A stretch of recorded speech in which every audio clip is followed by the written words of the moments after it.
শীতকালে সব রকম সবজি দিয়ে একটি সবজির পাকোড়া না খেলে কি হয় বলেন তো। এই যে আজকে কিছু সবজি ছিল বাসায়, তো আর কি সেইগুলো দিয়েই পাকোড়া বানাচ্ছি। এখানে গাজর, নতুন আলু, পাতাকপি, ফুলকপি সব রকম আছে মোটামুটি। ধনিয়া পাতাটা ওর বাবা পছন্দ করে না, এই জন্য দেই না। ধনিয়া পাতাটা দিলে আরও ভালো লাগে। কাঁচামরিচ কুচি ছিল কিছু, আর সেই সাথে নতুন আলু ছিল, নতুন আলুটা দিলে বেশি ভালো লাগে।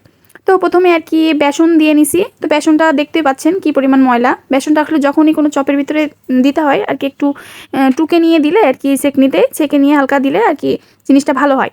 তো বেসন দিছি, সেটাতে লবণ, হলুদ, শুকনো মরিচের গুঁড়া, গোলমরিচের গুঁড়া, আদা, জিরা আর সামান্য একটু গরম মশলা সব কিছু দিয়ে ভালোভাবে মেখে নিছি।